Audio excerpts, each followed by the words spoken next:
안녕하십니까. 신지식인 정인태입니다. 저는 국립한국복지대학교 특임교수를 역임했습니다.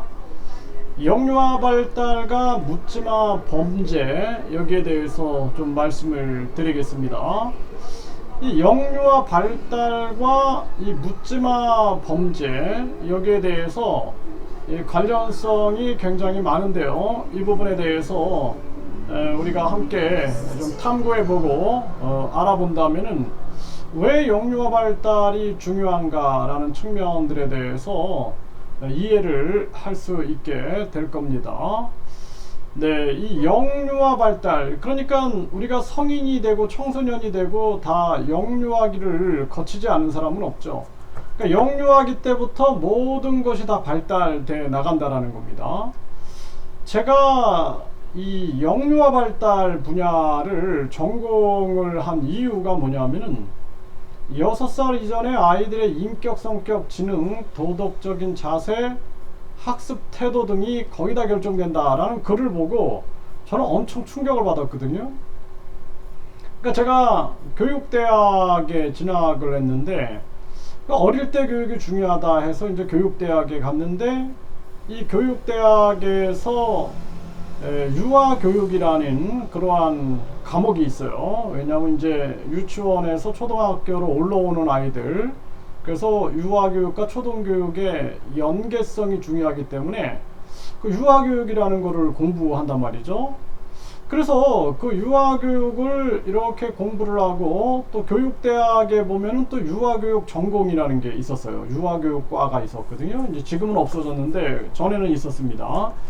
그러다 보니까 이 유아기에서 초등기로 넘어올 때 이 연계성 때문에 이제 유아교육 수강을 하다가 그 글을 보고 굉장한 충격을 받았는데, 그리고 나서는 이제 유아교육에 제가 아주 푹 빠져 있었거든요. 유아교육, 아동발달, 특수교육, 그리고 이 아동 심리치료 쪽에 푹 빠져가지고 많은 어린이들을 임상을 직접 하면서, 그러면서 제가 굉장히 많은 탐구를 했어요.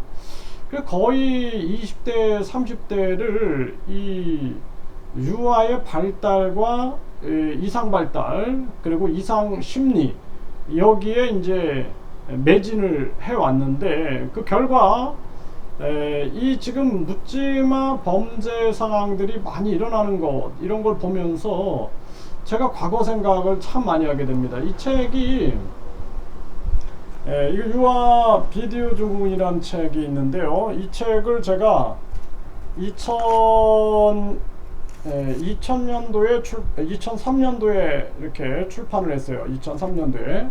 그래서 유아 비디오 증후군. 그래서 이때 유아들이 이 영상 매체에 빠지는 거죠. 이 영상 매체에 빠지다 보니까 이 아이들이 발달에 이상이 생겨버리는 거예요. 그래서 인간의 생각, 감정, 기억, 요걸 이제 우리가 인지정서 기억이라고 그러는데, 인지발달, 정서발달, 요 기억발달에 이상이 생기고, 요 인지정서 기억이 서로 상호작용을 하고 있는 거거든요. 그래서 인간의 말과 행동이 나오게 되는 건데, 이러한 부분들에 이상이 생기는 거예요.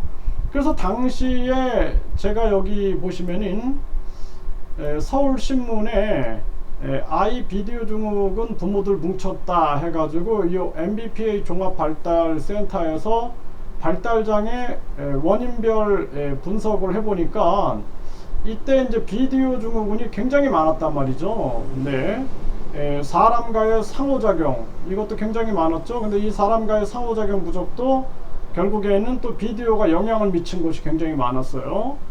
그래서 이때 이제 이 정인태 소장이 이렇게 해가지고 이게 기사에 나가면서 이거를 굉장히 이슈화가 됐습니다. 이때 이게 2006년도인데, 네, 그래서 MBC 뉴스에 제가 나가서 혼자 오래 보면은 위험하다 해가지고 여기 이제 정인태 나오죠. 네, 늑대가 키우면 늑대처럼 되고 비디오가 아이를 키웠기 때문에 아이가 비디오처럼 돼버리는 거다, 이러한 부분들을 계속 언급을 했어요. 네, 지나치면 장애가 발생된다 해가지고 이때도 이제 MBC 9시 뉴스에 3번 이 연속으로 방송에 나갔습니다. 상황에 적합한 말을 해야 하는데 그런 말을 하지 못하고 아이들이 비디오에서 나왔던 소리들 이런 것들을 한다. 네, 여기도 보면은 네, 살 맞대며 치료해야 한다 해가지고 아이들이 직접 상호작용하면서 그러면서 이제 재활을 해야 한다. 그러니까 이 당시에 제가 이 아동발달센터를 운영을 했기 때문에 많은 어린이들이 전국에서 올라왔어요. 전국에서. 그리고 뭐 심지어는 캐나다 에서도 오고 뭐 미국, 일본, 중국의 교민들도 와서 교육을 받고 그랬는데 이러한 일들을 끊임없이 전개를 했어요. 그래서 이때 이제 제가 이 주목했던 부분들이 뭐냐면은 이상 발달이 나타나게 되면은 나중에는 아이들이 감정 조절 발달이 안 되고, 그러니까 이 발달이라는 건 다 스펙트럼 속에 있다라고 보시면 되는 거예요. 정도가 약함과 그리고 아주 정도가 심한 거 이렇게 차이가 있는 거죠. 그래서 아이들의 일단은 감정도 발달이 돼야 되는 거죠. 그래서 우리 인간의 마음속에 다양한 복잡한 감정들이 있잖아요. 뭐 사랑하는 마음도 있고 미워하는 마음도 있고 분노도 있고 이런 마음들이 다 있는데 이런 감정들이 쭉 발달이 되고 나중에는 이 감정을 조절을 해야 됩니다. 감정 조절 능력이 발달이 됐을 때 이제 최종 발달이 되는 거거든요. 그래서 이러한 발달이 돼야 되는데 이 감정 조절이 또 발달이 안 되는 경우가 되게 많아요. 이렇게 되면 이제 폭행이라든지 또는 뭐 부모를 때린다든지 부모를 깨문다든지 이러한 문제가 생기는 거죠. 심지어는 다른 사람들에게 피해를 주는 거예요. 이럴 경우에는 이 뇌에서 신경전달물질 분비가 많이 되니까 이 신경전달물질 분비를 억제하는 약물 치료를 하는 거죠.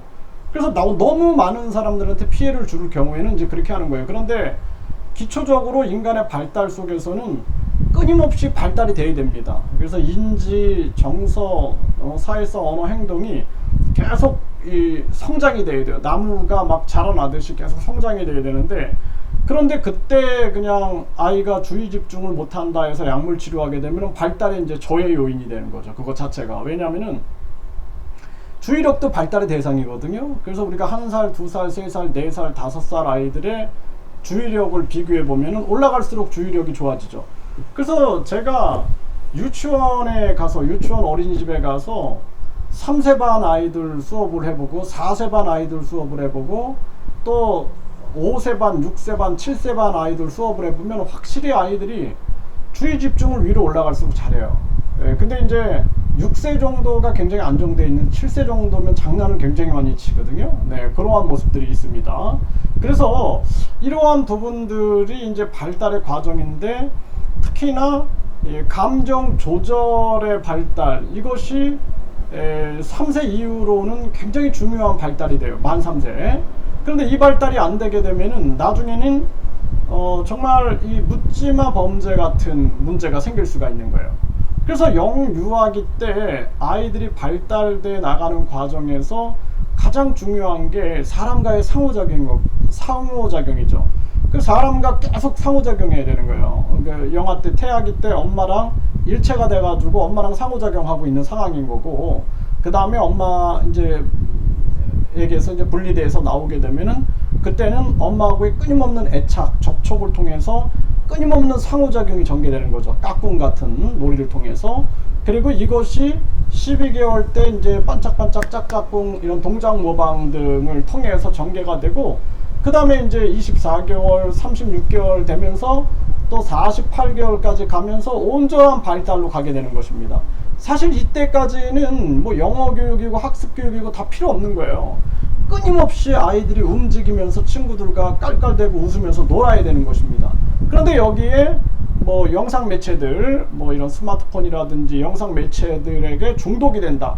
그러면은 아이들의 감정 조절 중요하다 그랬는데, 이 전두엽이 감정 조절하는, 언어 조절, 행동 조절을 하는 그러한 능력을 발휘하게 되는데, 여기 발달이 안 되게 되면은 나중에는 이제 이러한 조절을 하지 못해 갖고, 분노 조절을 하지 못해 가지고 범죄를 저지를 수도 있게 되는 것이고, 그리고 진짜 이것이 이제 나중에는 부정적 감정을 계속 만들어내고 고립되고, 이 사회 자체가 이제 불평등하고 불공정하고 불공평하기 때문에 여기에 대해서 이제 불만을 품기 시작하게 되고, 고립되고 소외되고 무시당하고 차별받고 괴롭힘 당하고, 그러면은 이제 이 감정을 조절하지 못하게 돼서 사회에 대한 분노와 증오를 갖게 되는 거죠.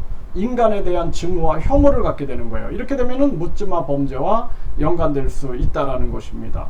그래서 이러한 부분들, 태아기 때부터 온전하게 정상적으로 발달될 수 있는 좋은 태교는 엄마가 건강한 거예요. 정신적으로 건강하고, 엄마 아빠가 정신적으로 건강하고 또 스트레스 받지 않는 상황인 거죠. 그리고 사회 자체가 스트레스를 주면 안 돼요. 지금처럼 1류대, 2류대, 3류대, 지방대, 그리고 1류 아파트, 2류 아파트, 3류 아파트, 지방 아파트, 또 교육, 의료, 법무, 교육, 의료, 법무, 또 이 주거, 이런 걸 가지고 장난을 치면 안 돼요. 이거는 굉장히 중요한 인간의 기본권이거든요. 교육. 이거 교육 굉장히 기본권이잖아요. 그러니까 독일 같은 경우에는 수업료가 없는 거예요, 대학이.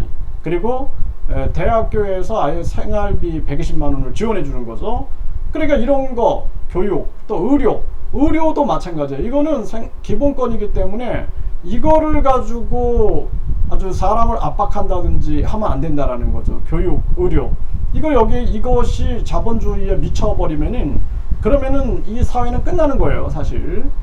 또 뿐만 아니라 주거. 지금 우리나라 보세요. 주거를 가지고 계속 자본주의적 장난을 치고 있죠. 거기 법무에서 범죄자들이 화려한 변호인단을 고용하고 있어요. 그래서 이거 공공법무로 가야 된다. 공공의료, 공공교육, 공공주거 시스템들이 형성돼야 된다라는 거예요. 저는 뭐 제가 공산당 뭐 이런 사람이 아니에요. 반공주의자인데, 우리 사회에서 이 부분만큼은 우리가 자본주의로 물들게 해서는 안 된다. 이거 홍익자본주의, 그래서 인간을 널리 이롭게 하는 자본주의 쪽으로 가야 한다. 이렇게 말씀을 드리고요. 지금 이 인간의 이 뇌 안에는 이 뇌세포들이 이렇게 있는데, 이 뇌세포들이 상호작용하면서 우리가 생각과 감정과 기억 등이 이제 만들어지고 있는 거죠. 그래서 인간의 뇌가 폭넓게 연결되고 깊이 있게 연결돼야지 깊이 있는 생각과 넓은 생각을 할 수가 있게 되는 것입니다. 그러니까 생각과 감정과 기억은 끊임없이 이렇게 상호작용하고 있는 거예요. 상호작용. 하나로 연결되어서 상호작용하고 있다는 것입니다. 이러한 온전한 발달들이 일어나야 한다는 것이죠. 그래서 지금 우리 한국 사회에 육류아들이 온전하게 발달될 수 없는 환경, 그리고 이 사회에 존재하고 있는 불공평, 불공정, 불평등, 이러한 것들이 묻지마 범죄를 키웠다. 저는 그렇게 보고 있고, 이것이 미국처럼 완전히 고질병화 될 수 있어요. 미국은 총기 난사를 하죠. 한국은 이제 흉기 난사가 되는 거예요. 흉기 난동이 되는 거죠. 이것이 이제 고착화되고 만성화될 수 있다라는 것입니다. 그래서 우리는 영유아 교육, 가정교육, 이 학교교육, 사회교육, 이 전반에 대한 철저한 날카로운 점검과 혁명이 필요하다. 이렇게 분명하게 말씀을 드립니다.